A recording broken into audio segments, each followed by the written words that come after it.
Elle bat Ferrari, elle bat Lamborghini, et elle le fait avec un moteur qui n'aurait jamais dû exister. L'Aston Martin V8 Vantage n'est pas une histoire de succès ordinaire. C'est l'histoire d'une marque qui mourut 2 fois et renaquit 2 fois, et qui la seconde fois construisit quelque chose qui changea à jamais le monde des supercars. Newport Panel, 30 décembre 1974. Lundi matin après Noël. Plus de 500 ouvriers se rendirent comme chaque jour à l'usine d'Aston Martin. Beaucoup habitaient à distance de marche, beaucoup y avaient travaillé depuis des décennies. Certains connaissaient par cœur chaque geste, chaque cordon de soudure, chaque boulon de ces voitures. Quand ils arrivèrent, l'usine était fermée. Pas de note sur la porte, pas d'explication, pas d'avertissement. Les portes étaient simplement closes et derrière elles attendait la fin d'une ère. Personne n'avait même laissé entendre que cela pourrait arriver. Mais la vérité était qu'Aston Martin Lagonda avait été liquidé. Réveillon de Noël et un administrateur judiciaire avait scellé le destin de l'une des marques automobiles les plus célèbres au monde. Comment en était-on arrivé là ? Pour le comprendre, il faut remonter à la fin des années 60, à une époque où Aston Martin se trouvait à un carrefour. La marque avait atteint son zénith avec la DB5 et était devenue immortelle grâce à James Bond. Mais le monde des voitures de sport avait radicalement changé. Les Italiens lançaient des moteurs V12, l'Amérique était obsédée par des monstres 8 cylindres et Aston Martin était là avec un 6 cylindres en ligne qui venait encore de la plume de l'ingénieur polonais Tadek Marek et qui était certes solide, mais plus vraiment au goût du jour. C'était un moteur brillant pour les années 50, sans aucun doute. Mais dans un monde où Ferrari paradait avec des machines 12 cylindres et où Lamborghini terrifiait la bourgeoisie, le 6 cylindres semblait de plus en plus une relique. Aston Martin chargea donc son ingénieur en chef Tadek Marek de développer un nouveau moteur V8 qui devait surpasser tout ce qui avait existé jusque-là. Marek était un perfectionniste, tout le monde le savait.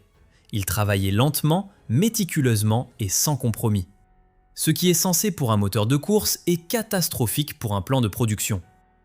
Quand la nouvelle carrosserie, dessinée par William Townes pour la successeur de la DB6, fut prête, le V8 ne l'était pas encore. La nouvelle voiture, présentée sous le nom de DBS en 1967, sortit des chaînes avec l'ancien 6 cylindres. Pourtant, le compartiment était déjà conçu pour le V8, la carrosserie plus large qu'avant pour accueillir le moteur plus grand. C'était comme un costume taillé sur une silhouette qui n'était pas encore entrée dans la pièce. William Townes, le designer de la DBS et plus tard de la V8, était un personnage inhabituel dans le monde du design automobile. Ce n'était pas un Italien avec des gènes de style de naissance, pas un élève de Pininfarina ou Bertone.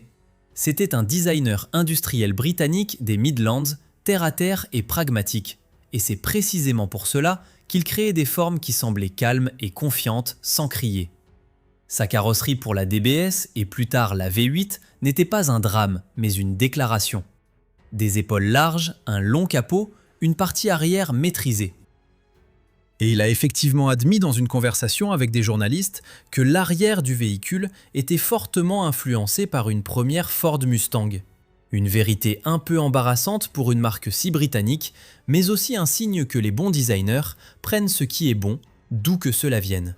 Quand Tadek Marek acheva enfin son V8 en 1969, le résultat était impressionnant. Un moteur double arbre à cames de 5,3 litres avec un angle de banc de 90 degrés, fabriqué à la main à Newport Pagnell, robuste et conçu avec un énorme potentiel de développement. Ce moteur était dimensionné si largement, si éloigné de sa limite technique, que des ingénieurs pouvaient encore des décennies plus tard en extraire de la puissance sans problème. Ce n'était pas un hasard, c'était la philosophie de Marek. Il ne construisait pas pour aujourd'hui, il construisait pour demain. Et effectivement, ce moteur devait rester le cœur de tous les fleurons Aston Martin jusqu'à la fin des années 80. Mais le triomphe de la nouvelle mécanique arriva au pire moment possible. L'année 1973 apporta la crise pétrolière et avec elle, le marché des voitures de sport de luxe haute performance s'effondra comme un château de cartes dans la tempête. Aston Martin avait déjà eu du mal à rester profitable, même les bonnes années. L'entreprise avait perdu en 1972 le patriarche fondateur David Brown, cet homme dont les initiales avaient orné la légendaire série DB et qui avait sauvé la marque après la guerre. Brown avait vendu l'entreprise à un consortium de Birmingham pour un prix littéralement symbolique. Et les nouveaux propriétaires n'avaient ni expérience dans la construction automobile, ni le capital nécessaire pour les temps difficiles. Quand la crise pétrolière frappa et que les nouvelles normes d'émission de la Californie fermèrent soudain le marché américain à Aston Martin, la fin était prévisible. L'entreprise demanda un soutien de l'État, fut rejetée. Les employés renoncèrent à des augmentations salariales pour sauver la marque. Rien n'y fit. Et ainsi, plus de 500 ouvriers trouvèrent ce lundi de décembre 1974 des portes closes. Personne ne savait exactement ce qui viendrait ensuite. Le présentateur télé américain Walter Cronkite, lui-même amateur d'automobile et admirateur avoué de voitures de sport britanniques, consacra un éloge funèbre à Aston Martin dans son journal du soir sur CBS. Cela sonnait définitif. Cela sonnait comme la fin. Mais alors apparut Peter Sprague. Il était grand, barbu, portait des lunettes et tenait une pipe à la main quand un photographe le prit en photo devant l'usine fermée. La presse britannique l'appela le millionnaire énigmatique, parce qu'il était resté anonyme pendant des mois avant de révéler son identité. En réalité, Sprague était entrepreneur, pionnier de la Silicon Valley et cofondateur de l'entreprise de semi-conducteurs National Semiconductor. Il avait fait fortune dans la technologie, et quand il lut qu'Aston Martin était en faillite, il ne réagit pas comme un investisseur, mais comme un amoureux. Il possédait lui-même une vieille Aston Martin, et ne pouvait tout simplement pas accepter que la marque meure. Sa femme le pressa de lancer l'opération de sauvetage. Il n'eut pas besoin d'une seconde invitation. En avril 1975, un consortium sous la direction de Sprague acquit Aston Martin Lagonda pour 1 050 000 livres. Une somme incroyablement modeste pour une marque légendaire, mais aussi un signe de la profondeur de sa chute. Le Canadien George Minden et l'homme d'affaires londonien Jeremy Turner entrèrent dans l'aventure. Minden avait acheté 6 modèles V8 juste avant la faillite et avait un intérêt très personnel à ce qu'Aston Martin se remette sur pied. En septembre 1975, l'usine rouvrit ses portes, cette fois avec 100 employés au lieu de 500. Petit mais vivant. Et c'est précisément ici que commence la véritable histoire de la V8 Vantage. Car Sprague et son équipe n'avaient pas seulement la mission de maintenir une marque en vie, ils avaient la mission de la réinventer. Le 18 février 1977 n'était pas un jour ordinaire dans l'histoire de la construction automobile britannique. À cette date, Aston Martin annonça au monde qu'il existait désormais une voiture qui allait redéfinir tout ce qui jusqu'alors comptait comme supercar. La nouvelle V8 Vantage ne fut pas dévoilée lors d'un salon glamour, pas sous les projecteurs et les pluies de confettis. Elle fut simplement annoncée, avec un communiqué de presse et quelques chiffres que la presse spécialisée prit d'abord pour des erreurs de frappe. 0 à 100 en 5,3 secondes, vitesse maximale 270 km/h. Et tout cela pour 20 000 livres, ce qui selon les standards actuels correspondrait à environ 120 000 €. La Grande-Bretagne avait enfin sa première vraie supercar. La préhistoire de cette annonce était un mélange typiquement britannique, d'ambition, d'improvisation et de timing chanceux. Quand Peter Sprague et son consortium reprirent Aston Martin, ils savaient que la marque ne pouvait pas survivre avec une autre grand tourisme douce.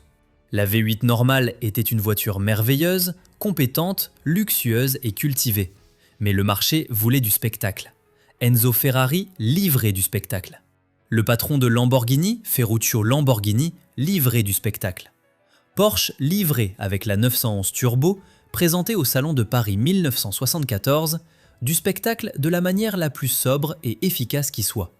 Aston Martin devait répondre, et avec quelque chose qui parlait plus fort que tous les concurrents réunis. La réponse était étonnamment simple. Le moteur V8 existant, le chef-d'œuvre de Tadek Marek de 1969, était loin d'avoir atteint sa limite. Les ingénieurs de Newport Paniel retravaillèrent les arbres à cames, augmentèrent la compression, agrandirent les soupapes d'admission et montèrent de nouveaux collecteurs d'admission. S'y ajoutèrent 4 massifs carburateurs Weber de 48 mm de diamètre, un nouveau boîtier de filtre à air et d'autres bougies d'allumage. Sur le papier, cela ressemblait à un travail d'optimisation sobre. En réalité, cela signifiait une augmentation de puissance de 40% par rapport à la V8 normale. 380, Certains disaient même 400 chevaux. Et avec un couple maximal qui se ressentait même à travers la lourde carrosserie comme un coup de poing. Mais aussi géniaux qu'étaient les changements sous le capot, la véritable prouesse de la V8 Vantage était son visage. Et il faut s'arrêter un instant ici, parce que cette décision des ingénieurs et designers sonne tellement absurde qu'il faut la lire 2 fois. Pour maîtriser aérodynamiquement la puissance moteur augmentée et accroître la vitesse maximale, ils recouvrirent complètement la prise d'air caractéristique sur le long capot. Ils masquèrent aussi la calandre, cette gueule ouverte qui sur toutes les autres voitures de sport de l'époque hurlait littéralement puissance et agressivité. Béquet avant profond, nez muré, pas une seule prise d'air visible. C'était audacieux jusqu'à la limite de la folie. Imagine, tu construis la voiture la plus puissante que la Grande-Bretagne ait jamais produite. Et tu dis ensuite, nous cachons tous les indices de puissance. Pas de vantardise, pas de fanfaronnade. Juste ce silence fermé et inquiétant à l'avant. Et c'est précisément ce qui fit de la Vantage une icône. Quand cette voiture apparaissait dans ton rétroviseur, aucune seconde de doute n'était nécessaire. Le magazine Motorsport écrivit en avril 1978 « Son apparition dans le rétroviseur évacue les hésitants du chemin plus vite que tout ce que je connais, y compris la Countach. » Ce n'était pas un compliment, c'était une déclaration de capitulation de tout le monde des supercars européennes. Le magazine britannique Autocar résuma parfaitement le ton quand il écrivit « Dans une classe de ce calibre, il y aura toujours une poignée de propriétaires qui non seulement exigent encore plus de puissance, mais peuvent aussi l'utiliser. C'est exactement pour ce marché que la Vantage est faite. » La concurrence était à ce moment-là effectivement nerveuse. Ferrari avait dans son offre la 312 Berlinetta Boxer, une GT à moteur central époustouflante de Maranello. La Lamborghini Countach représentait la folie hurlante en forme de coin de Sant'Agata bolognaise. Et Porsche venait de prouver avec la 911 Turbo qu'on pouvait aussi affiner une voiture de sport à la perfection absolue avec 2000 ingénieurs et un budget de développement de millions. Qu'avait Aston Martin face à cela?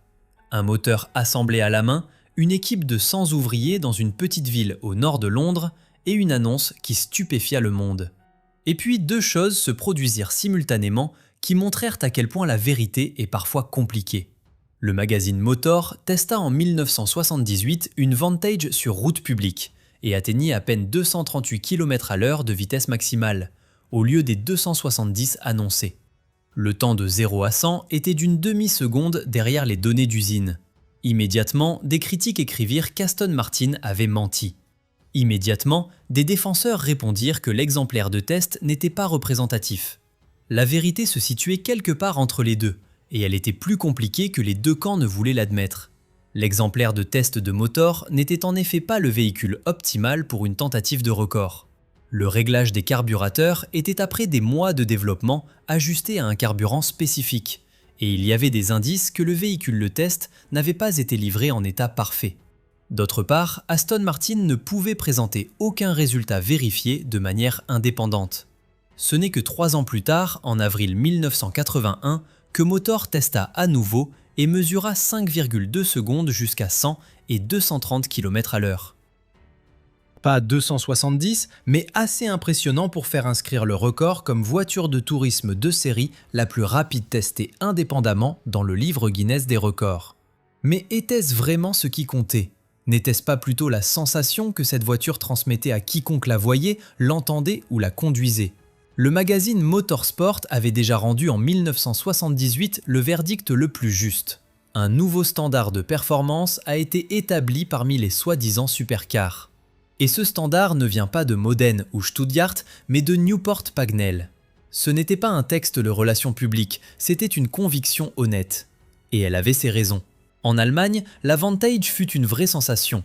L'importateur allemand Rainer Schlegelmilch, lui-même un célèbre photographe de sport automobile avec des contacts profonds dans le monde de la course, s'assura que les voitures atteignaient les bonnes personnes.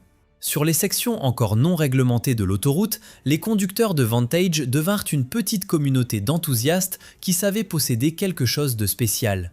Tandis que la Porsche 911 Turbo et la Ferrari 312 BB circulaient en plus grand nombre, la Vantage resta la voiture confidentielle de ceux qui voulaient plus d'âme et moins de production de masse. Le prix de la Vantage à son lancement était de 3000 livres au-dessus de la V8 normale, soit 20 000 livres au total.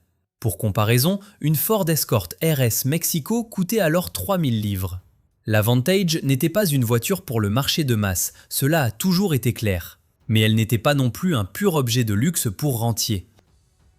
Elle était faite pour celui qui voulait non seulement le plus fin, mais aussi le plus brutal. Le brute in the suit, comme disaient les journalistes anglais. Le cogneur en costume sur mesure. Et franchement, il n'y a pas de description plus juste pour cette voiture. Début 1981, se tenait devant l'usine de Newport Pagnell un homme qui avait l'air de n'avoir rien à y faire. Carrure large, assurée, avec une montre de gousset dorée au gilet et le regard d'un officier de la RAF qu'aucune tempête ne déstabilise. Victor Gauntlett n'était ni ingénieur, ni designer, ni manager automobile au sens classique. Il était entrepreneur pétrolier, fondateur de Pace Petroleum, amateur de course et patriote avoué.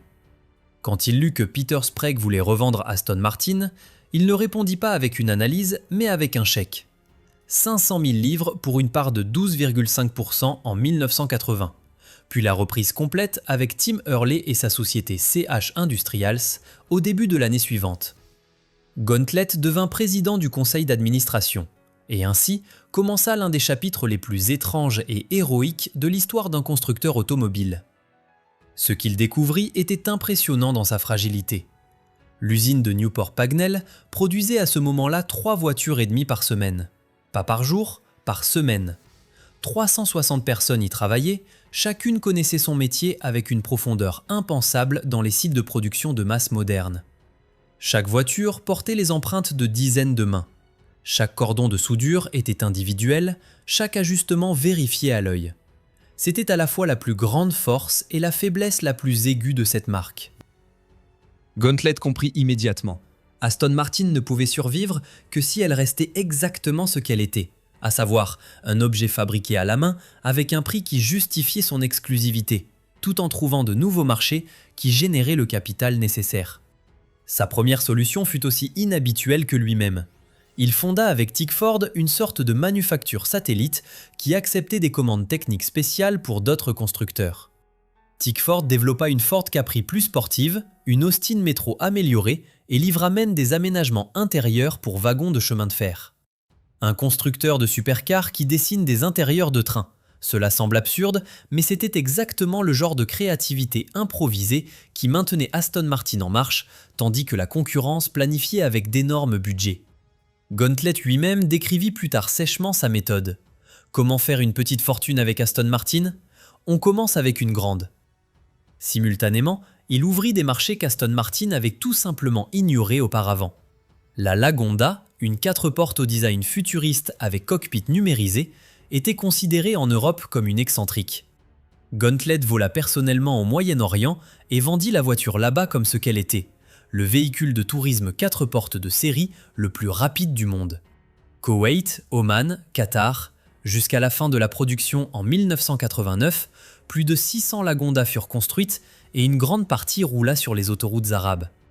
Cet argent maintenait Newport Pagnell en vie. Il maintenait la V8 Vantage en vie. Mais il y eut aussi des moments amers. En octobre 1984, 60 employés durent être licenciés quand la construction financière sous l'armateur grec Peter Livanos vacilla. Gauntlett resta président, racheta à nouveau 25%, jonglait avec partenaires et investisseurs tout en tenant toujours la promesse décisive. La V8 Vantage continuera d'être construite. La production stagnait, mais elle ne mourut pas. Et puis vint 1986, et Gauntlett accomplit quelque chose qui rétrospectivement ressemble à un coup de génie. Il appela Cubby Broccoli, le producteur de la série James Bond, qui venait d'engager Timothy Dalton comme nouveau Bond, et planifier une version plus sombre et plus sérieuse de l'agent secret. Aston Martin n'était pas apparu au cinéma depuis les années 60. Gauntlett livra sa Vantage personnelle comme véhicule de pré-série pour le tournage de Tuer n'est pas joué et vendit à Broccoli une Volante pour sa propriété privée. Il refusa le rôle proposé d'officier du KGB dans le film, avec l'argument qu'il ne pouvait tout simplement pas se permettre le temps. Cet homme était pragmatique et incorruptible, même quand Hollywood frappait à la porte. Ce que ce contrat Bond déclencha fut une vague d'attention qu'aucun budget marketing n'aurait pu acheter.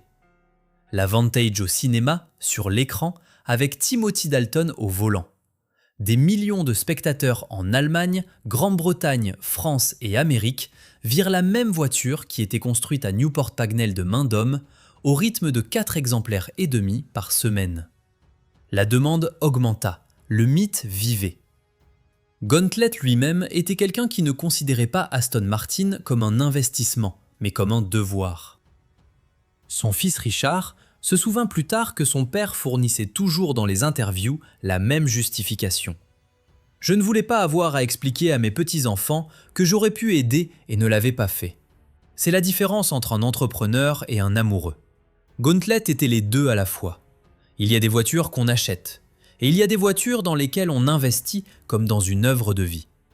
L'Aston Martin Z8 Vantage, année de construction 1985, numéro de châssis dans le contrat d'achat original du 3 août de la même année, est la seconde. Qui feuillette son dossier documentaire complet, facture après facture, certificat de test après certificat de test, n'a pas l'impression de tenir un dossier de véhicule en main, mais la biographie d'un être vivant.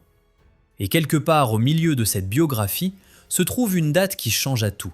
L'année 2016, quand cette voiture entra dans l'atelier de R.S. Williams à Cobham, Surrey, et en ressortit comme un véhicule complètement différent. Richard Stewart Williams avait fondé son entreprise en 1968 avec 1000 livres de sa mère Evie sous un arc ferroviaire à Brixton, sud de Londres. Il avait 23 ans, venait de terminer son apprentissage chez Aston Martin, avait travaillé sous John Wyer, le légendaire chef d'équipe de course qui avait mené la marque à la victoire globale au Mans en 1959. Williams savait donc exactement ce qu'une Aston Martin pouvait être quand on la prenait au sérieux. Sa femme Carol glissait des cartes de visite sous les essuie-glaces d'Aston Martin qu'il découvrait dans les rues de Londres. C'est comme ça que ça commença. C'est comme ça qu'on construisait alors une marque, sans budget marketing, sans stratégie, seulement avec passion et un sens fin du fait que des propriétaires exclusifs cherchent un service exclusif. L'un de ses premiers clients éminents fut Peter Sellers, le comédien excentrique et star de cinéma dont le parc automobile comportait des Aston Martin, des Ferrari et toutes sortes d'exotiques et qui avait besoin de quelqu'un à qui il pouvait faire confiance inconditionnellement. Sellers recommanda Williams et ainsi se créa ce réseau d'aristocrates, cinéastes et industriels qui fit de R.S. Williams dans les décennies suivantes la première adresse pour tout ce qui touchait Aston Martin et performance. Victor Gauntlet lui-même, le sauveur de la marque, confia à Williams et son équipe entre 1988 et 1991 la construction de 4 soi-disant Sanction 2DB4 GT Zagato, des répliques artisanales de la légendaire voiture de course, qui obtiennent pour les collectionneurs d'aujourd'hui des sommes astronomiques. Mais ce qui rendit vraiment R.S. Williams immortel, ce fut la conversion 7 litres. La philosophie derrière était simple et radicale à la fois. Le bloc V8 de Tadek Marek était dimensionné si massivement que sa cylindrée pouvait être agrandie bien au-delà des 5,3 litres de série sans mettre en danger l'intégrité structurelle. Aston Martin Works avait elle-même développé et proposé une version 6,3 litres qui délivrait environ 470 chevaux. Williams alla plus loin, nettement plus loin. Sa conversion 7 litres nécessitait de nouveaux allésages de cylindres, d'autres pistons, un vilebrequin retravaillé et un recalibrage complet des 4 doubles carburateurs Weber de 48 mm de diamètre. Le résultat fut ensuite dynamisé sur le banc d'essai Superflow 901 Maison, un système de charge contrôlé par ordinateur qui teste chaque conversion dans des conditions identiques. Le relevé du banc est remis au client avec la voiture. Ainsi, le propriétaire de la Vantage année de construction 1985 reçut aussi son document de puissance personnelle, 504 chevaux, couple juste au-dessus de 680 Nm. La facture totale pour cette voiture est un document qu'on devrait lire assis tranquillement. 38 500 livres rien que pour le moteur 7 litres. 26 950 pour une peinture complète de la carrosserie, 4 650 pour le kit de châssis RSW avec amortisseur Koni, ressort et stabilisateur renforcé, 1 750 pour la boîte à passage court avec trajet de levier raccourci, nouveaux freins, nouveau différentiel, étrier Brembo à l'avant. Page après page, poste après poste, jusqu'à ce que le total grimpe à 127 205 livres hors TVA. Au total, 142 649 livres furent investis dans une voiture qui en 1985 avait peut-être coûté 35 000. Est-ce de la folie ou est-ce l'engagement le plus conséquent envers un véhicule qu'on puisse imaginer? Je veux dire, c'est les deux. Et c'est précisément ce qui rend cette Vantage si fascinante. Qu'obtient-on pour cet effort? On obtient une voiture qui ne connaît aucune électronique, aucune aide à la conduite, aucun filet de sécurité. Pas d'ABS, pas de contrôle de traction, pas de programme de stabilité. La connexion entre conducteur et route est si directe, si pure, que chaque erreur est immédiatement sanctionnée. La pédale d'accélérateur n'est pas un interrupteur, mais un dialogue. La direction assistée réagit de manière capricieuse, construit en ligne droite un point de résistance marqué que le conducteur doit surmonter avant que la voiture suive son intention de virage. Ce n'est pas de la perfection, c'est du caractère. C'est la différence entre un outil et un être vivant. 500 chevaux dans une voiture de 1800 kg qui se tient un après-midi britannique pluvieux avec des pneus historiques de dimension 255-56 sur une route de campagne sans aucun filet de sécurité électronique. Ce n'est pas une conduite, c'est une promesse. Une promesse qui exige qu'on la prenne au sérieux. En mai 1987, Victor Gauntlet était assis à un dîner en Toscane. Pas dans une usine, pas dans une salle de conférence, pas chez un concessionnaire. Il était l'invité de la comtesse Maggi, veuve du fondateur des 1000 Milia originales, et regardait avec le prince Michael de Kent la course Revival sur les anciennes routes. Parmi les autres invités se trouvait Walter Hayes, vice-président de Ford Europe, ancien chef des relations publiques du groupe, et l'homme qui dans les années 60 avait largement piloté le développement de la Ford GT40 et du moteur de Formule 1 Cosworth DFV. Hayes n'était pas un comptable, c'était un romantique avec accès au pouvoir. Quand Gauntlet lui parla d'Aston Martin autour du vin, Hayes fut immédiatement enflammé. 9 mois plus tard, Ford avait acquis 75% des parts d'Aston Martin Lagonda, pour un prix non confirmé publiquement à ce jour. Ce qui suivit est l'un des épisodes les plus contradictoires de l'histoire des marques automobiles britanniques. Ford était alors en train de construire un groupe qui devait plus tard s'appeler Premier Automotive Group, une fédération pour marques premium sous capital américain. Jaguar fut reprise en 1989, Volvo suivit plus tard. Aston Martin était le joyau de la collection, minuscule, artisanal, sans profit, mais symboliquement inestimable. Et c'était précisément là le problème. Hayes lui-même avoua dans une interview peu après le lancement de la DB7 en 1994, tout à fait ouvertement. Il n'y avait pas d'argent. Ford n'investit pas, comme on aurait pu s'y attendre, dans de nouvelles plateformes et de la technologie fraîche. On reprit une marque et on la laissa d'abord continuer comme avant, seulement sous le toit d'un géant. Gauntlet céda la présidence en 1991 à Hayes. Un départ silencieux pour l'homme qui avait maintenu Aston Martin en vie dans les années 80 plus que quiconque. Et voici le rebondissement inattendu de cette histoire. La voiture qui finit par conduire Aston Martin vers la production de masse et ouvrit la marque à une nouvelle génération d'acheteurs n'était pas une Aston Martin. C'était une Jaguar. Plus précisément, la DB7, présentée au Salon de Genève 1993. Avait été développé à l'origine comme projet Jaguar chez la firme de Tom Walkinshaw, TWR. Le designer Ian Callum, pas encore le célèbre designer en chef de Jaguar qu'il devint plus tard, retravailla la conception.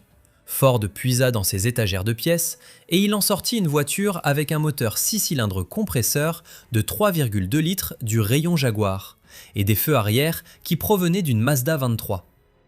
Personne ne posa de questions. La DB7 était à couper le souffle et se vendit en une décennie à plus de 7000 exemplaires, plus que tous les modèles Aston Martin précédents réunis dans toute l'histoire de la marque jusqu'alors. Et tandis que Newport Pagnell construisait sa dernière grande V8 Vantage dans un ultime palier d'escalade, la Vantage V600 avec 600 chevaux et un prix au-delà de toute raison, la DB7 prouvait qu'Aston Martin n'avait pas besoin de dinosaures fabriqués à la main pour survivre. Elle avait besoin d'une histoire. Une qui faisait sentir aux gens qu'ils achetaient quelque chose de spécial, même si la différence avec une Jaguar était en interne plus petite que la marque ne voulait l'admettre. Que devinrent les personnes derrière la V8 Vantage ? Tadek Marek, le créateur du moteur V8, avait déjà quitté la marque en 1977, peu après que son moteur devienne le cœur de la Vantage. Il mourut en 1980. Il n'a jamais vu de quoi son moteur était encore capable. La version Works 6,3 litres, les 7 litres de RS Williams, les 600 chevaux de la Vantage tardive. Victor Gauntlet, quant à lui, fonda après son départ d'autres entreprises, resta fidèle au monde automobile comme passionné et mourut en 2020 à l'âge de 83 ans. Richard Williams dirige RS Williams encore aujourd'hui.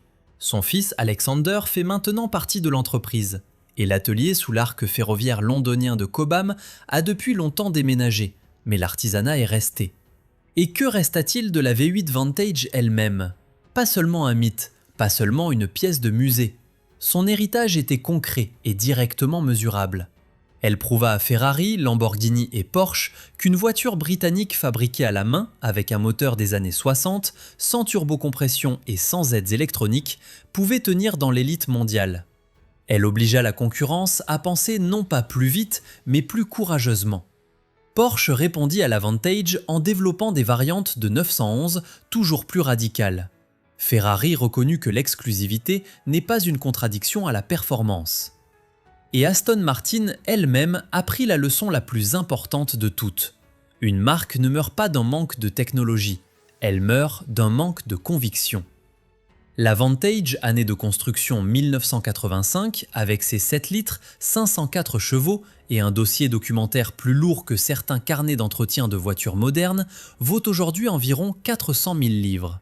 Ce n'est pas le prix d'une vieille voiture, c'est le prix d'une décision prise il y a 40 ans de ne pas laisser mourir une marque, de ne pas abandonner un moteur et de construire une voiture comme si on la construisait pour soi-même, pas pour le marché. Si ce n'est pas une raison de liker cette vidéo, de la commenter et de s'abonner à cette chaîne, alors je ne sais pas. Écris-nous dans les commentaires, quelle voiture britannique des années 80 t'a le plus impressionné ? Nous attendons ton avis avec impatience. Clique sur s'abonner pour ne manquer aucune histoire.